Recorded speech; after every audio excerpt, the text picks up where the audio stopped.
अवैध मादक पदार्थों की तस्करी पर रोक लगाने के लिए पुलिस द्वारा रात्रि में भी लगातार सघनता से चेकिंग की जा रही है। वहीं रानी पोखरी पुलिस ने चेकिंग के दौरान महिला सहित कुल 4 अभियुक्तों को 20 पेटी अवैध देसी शराब के साथ गिरफ्तार किया है।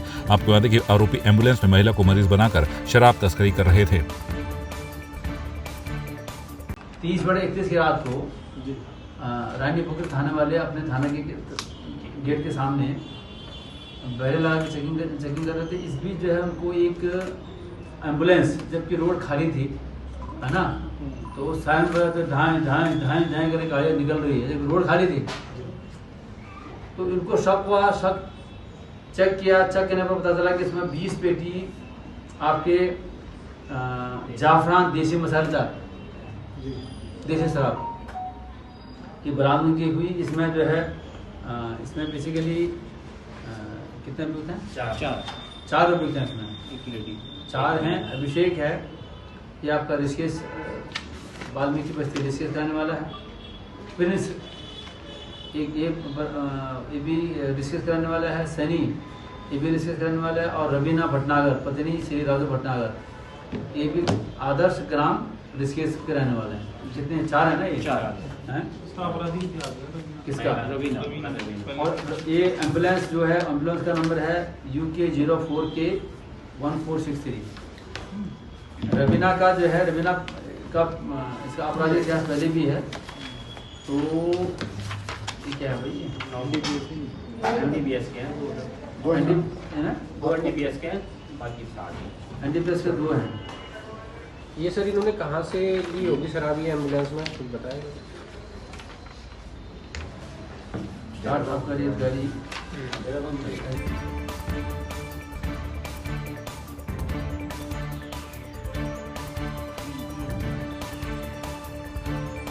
कांग्रेस प्रदेश अध्यक्ष करण माहरा ने प्रेस वार्ता कर लोकतंत्र पर सवाल खड़े किए हैं। प्रदेश अध्यक्ष का कहना है कि एक षड्यंत्र के तहत भारत में लोकतंत्र का गला दबाया जा रहा है और विपक्ष के लोगों के खिलाफ लगातार षड्यंत्र रचे जा रहे हैं। जब भी सदन में विपक्षी दल सवाल खड़े करते हैं तो उन पर कई प्रहार किए जाते हैं। कांग्रेस प्रदेश अध्यक्ष का कहना है कि आगामी 8 अप्रैल के बाद कांग्रेस द्वारा एक मुहिम चलाई जाएगी जिसमें बीजेपी के 29 सांसदों के द्वारा दी गई हेट स्पीच के खिलाफ तहरीर देने का काम करेगी। वहीं 25 से 30 अप्रैल को प्रदेश में एक रैली का आयोजन भी कांग्रेस द्वारा किया जाएगा जिसका उद्देश्य बीजेपी की हकीकत को जनता के सम्मुख लाने का होगा।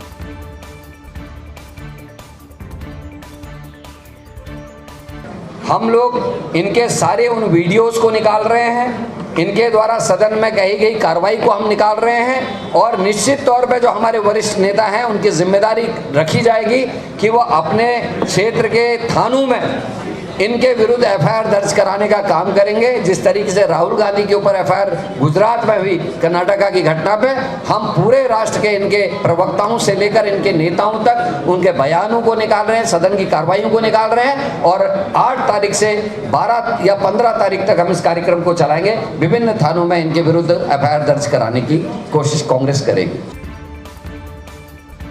राजपुर रोड में बैंक ऑफ महाराष्ट्र का उद्घाटन किया गया। इस दौरान विक्रम त्रिपाठी जनरल मेजर ने रिबन काटकर बैंक ऑफ महाराष्ट्र का उद्घाटन किया। इस बैंक का मुख्य उद्देश्य सरकारी योजनाओं का लाभ आम लोगों तक पहुंचाना है। पूरे उत्तराखंड में इसकी 13वीं ब्रांच है। हाँ, देखिए आज हमने हमारा ये राजपुरा रोड देहरादून शाखा का उद्घाटन किया है। ये उत्तराखंड का 13वां ब्रांच है और हमारे जो नोएडा जोन है उसका ये 59th ब्रांच है। तो बैंक ऑफ महाराष्ट्र आप जैसे जानते हैं कि एक नेशनलाइज्ड बैंक है और हर प्रकार का प्रोडक्ट एंड सर्विसेज हम देते हैं। बैंक के बारे में मैं बोलूं, बैंक आजकल आप लोगों को तो मालूम होगा बहुत अच्छा कर रहा है। जितने भी एफिशिएंसी पैरामीटर्स है bank of Maharashtra is leading और बैंक का बिजनेस ग्रो कर रहा है। हमारा जो लीडर्स है उनके विजन से, तो उससे ये उनके विज़न है कि बैंक ऑफ महाराष्ट्र जो अपना बिजनेस है 5 लाख करोड़ बहुत जल्दी पार करने वाला है। और यहाँ उत्तराखंड में ये 13वीं शाखा है और हम उत्तराखंड के हर डिस्ट्रिक्ट में एक ब्रांच खोलने के लिए प्रतिबद्ध है और बहुत जल्दी हम उत्तराखंड में हमारा जोनल ऑफिस भी बनाने वाले हैं। और जहाँ तक प्रोडक्ट एंड सर्विसेज की बात है, बैंक ऑफ महाराष्ट्र में हर प्रकार का प्रोडक्ट सर्विसेज जो बैंकिंग प्रोडक्ट एंड सर्विसेज है, इंश्योरेंस है, इन्वेस्टमेंट है, सारे प्रोडक्ट एंड सर्विसेज उपलब्ध है और बड़ी कॉम्पिटिटिव रेट में, कॉम्पिटिटिव टर्म्स में उपलब्ध है। मैं आपको छोटा एग्जांपल दूंगा। बैंक ऑफ महाराष्ट्र का एक प्रोडक्ट है bank housing loan, that is महा सुपर हाउसिंग लोन, जिसमें ब्याज दर वन ऑफ द लोएस्ट है। अभी 8.4% में हम हाउसिंग लोन देते हैं। उतना ही नहीं, हम लोग 3 इंस्टॉलमेंट जो है ना, जो हाउसिंग लोन बोरोवर है उनको फ्री देते हैं, वेब करते हैं। सो प्रोडक्ट्स एंड सर्विसेज के मामले में बैंक ऑफ महाराष्ट्र बहुत कॉम्पिटिटिव है। मैं उत्तराखंड के जो पब्लिक है, जो सिटीजन है, उनको अपील करता हूँ कि बैंक ऑफ महाराष्ट्र के साथ जुड़े और बैंकिंग सेवा का फायदा उठाए। जनपद चमोली के विकासखंड पोखरी के ब्लॉक सभागार में जिलाध्यक्ष मुकेश नेगी के नेतृत्व में कांग्रेस ने हाथ से हाथ जोड़ो अभियान को चलाकर कार्यकर्ताओं में काफी उत्साह भरा है। वहीं पूर्व लोकसभा प्रत्याशी मनीष खंडूड़ी ने कहा, भारत जोड़ो यात्रा से बीजेपी डर गई है और आज अग्निवीर व अंकिता भंडारी जैसे ज्वलंत मुद्दों को सुलझाने की बजाय सरकार ने युवाओं पर लाठी भांजी है। हम सड़क से सदन तक हमेशा आवाज उठाते रहेंगे। वहीं उन्होंने कहा कि अगर मुझे आराम करना होता तो मैं बीजेपी में रहता। मैं सिर्फ कांग्रेस के साथ इसलिए जुड़ा हूं क्योंकि देश के सच्चे सिपाही की तरह कांग्रेस पार्टी आज लड़ाई लड़ रही है।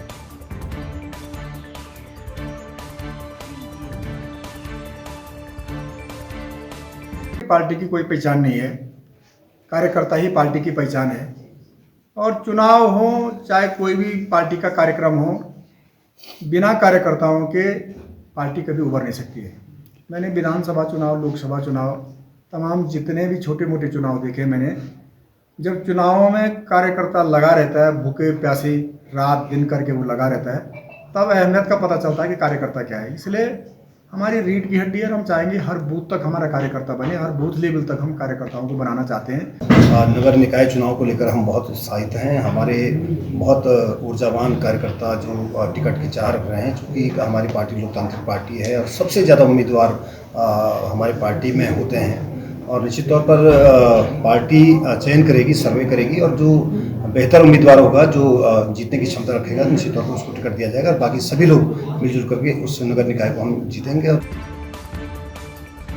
अल्मोड़ा के द्वारहाट विकासखंड में आगामी 6 अप्रैल को ब्लॉक प्रमुख दीपक किरोला की अध्यक्षता में एक कार्यशाला का आयोजन किया जाएगा, जिसमें द्रोणगिरी पर्वत से निकलने वाली जीवनदायिनी खीरो नदी और गगास नदी के संवर्धन के लिए एक विचार गोष्ठी आयोजित की जा रही है। कार्यशाला में खीरो नदी में बनने वाले कच्चे खालों, क्रेट वायर चेक डैमों, सीसी चेक डैमों एवं वनीकरण पर विस्तार पूर्वक चर्चा की जाएगी। सभागार में युवा ब्लॉक प्रमुख दीपक किरोला जी के आह्वान पर एक खीरो नदी के संरक्षण और गगास नदी के संरक्षण के लिए एक पहल के रूप में आयोजन के लिए समस्त उस क्षेत्र से लगती हुई नदी के आसपास के सम्मानित ग्राम प्रधान और सरपंच साथियों को और पर्यावरणविदों को 6 तारीख ब्लॉक सब मुख्यालय पर उपस्थित होने के लिए, इस कार्य को सफल बनाने के लिए ब्लॉक मुख्यालय पर उपस्थित होने के लिए ब्लॉक प्रमुख दीपक किरोला जी द्वारा आह्वान किया गया और जिले से उसमें डीडीओ महोदय और क्या कहते हैं वन विभाग के लोग भी उसमें उपस्थित रहेंगे, जिसमें उनके सुझाव लिए जाएंगे और खीरों को कैसे संरक्षण किया जाए इस पर एक नई पहल की जाएगी।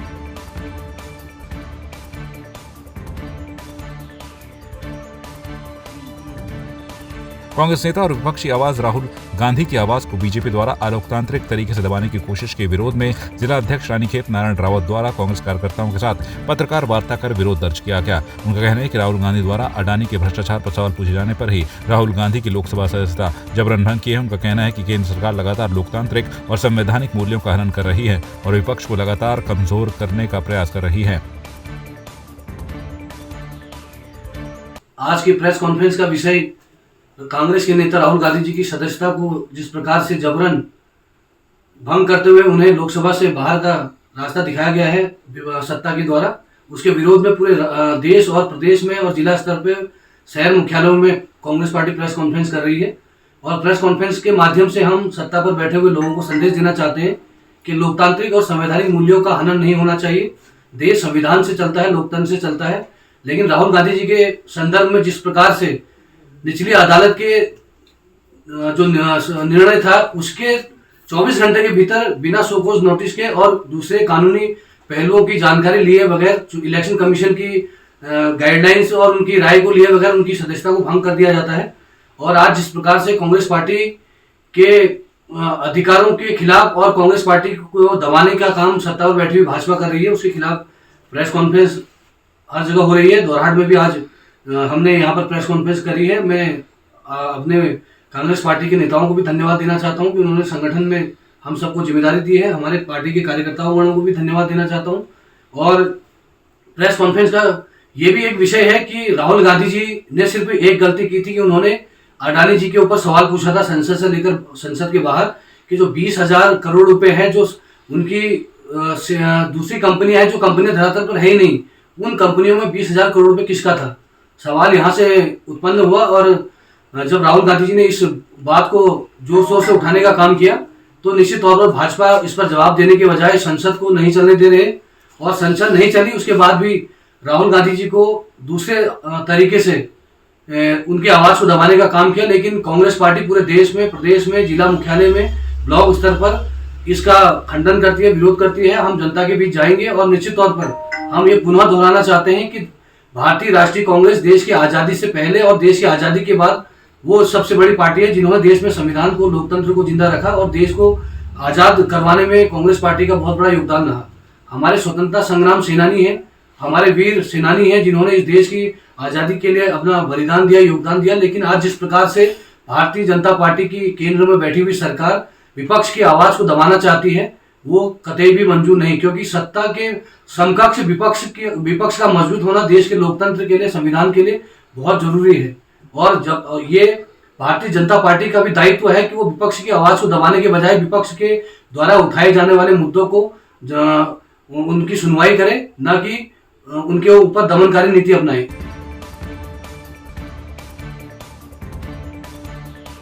आज रानीखेत के सिविल क्षेत्र को रानीखेत छावनी क्षेत्र से आजाद करने और नगर पालिका में शामिल करने की मांग को लेकर संयुक्त संघर्ष समिति के तत्वाधान में चल रहा धरना प्रदर्शन 5वें दिन भी जारी रहा, जिसमें शुक्रवार को रानीखेत बाजार पूर्ण रूप से बंद रहा। ये प्रदर्शन धीरे धीरे आंदोलन का रूप लेने लगा है। बाजार बंद को समर्थन करने वाले व्यापारी गणों ने एक आवाज में रानीखेत के सिविल क्षेत्र को रानीखेत चिलियानौला नगर पालिका में सम्मिलित करने की मांग का पुरजोर समर्थन किया।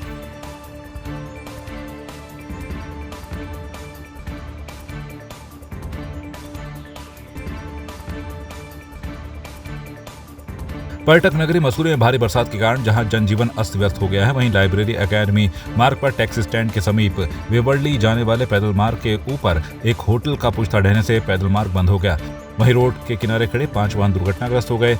मालवा अकेडमी कैंपटी जाने वाले मुख्य मार्ग पर भी गिरा, जिससे यातायात बाधित हो गया, जिससे वाहनों की लंबी कतारें लग गई। मौके पर रोड खोलने के लिए जेसीबी लगा दी गई, जिसके बाद आवागमन शुरू हो पाया।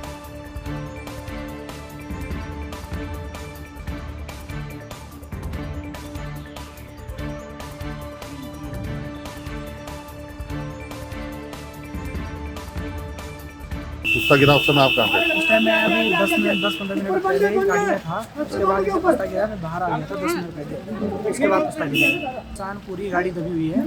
गाड़ी में तो खैर कुछ है, बचा हुआ है। नहीं 2 गाड़ियाँ थी, बाकी एक गाड़ी आगे लगी थी, वो गाड़ी निकाल दी थी। आज इसका बोनट गया है, निकाल दी 2 गाड़ी।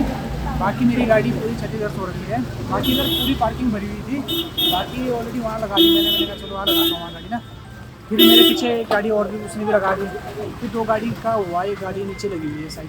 तो हम ऑफिस के अंदर बैठे थे, तो जब पहले बिजली ट्रांसफार्मर की आवाज़ आई, हमने सोचा मतलब कोई ट्रांसफार्मर की आवाज़ आई, वो गई।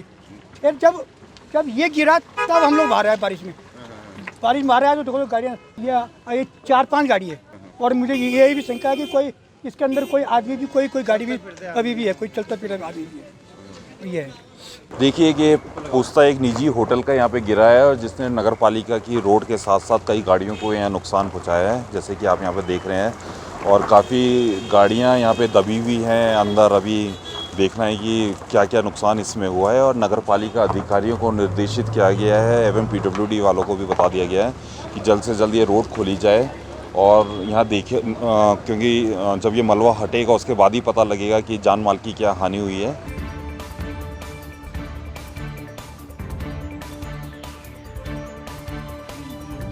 मसूरी पहुंचे कांग्रेस के नेता एवं पूर्व मंत्री हरक सिंह रावत ने बीजेपी सरकार के मंत्रियों पर निशाना साधते हुए कहा है कि जो गांव के प्रधान बनने योग्य नहीं थे वे आज बीजेपी सरकार में मंत्री हैं। उन्होंने कहा कि आज प्रदेश में नौकरशाही पूरी तरह से हावी है। पूर्व मंत्री ने पत्रकारों से बातचीत करते हुए हरिद्वार संसद सीट से चुनाव लड़ने की इच्छा जाहिर की और कहा कि यदि पार्टी आलाकमान उन्हें हरिद्वार संसदीय सीट से चुनाव लड़ने के लिए अधिकृत करता है तो वो पूरी मेहनत से चुनाव लड़ेंगे।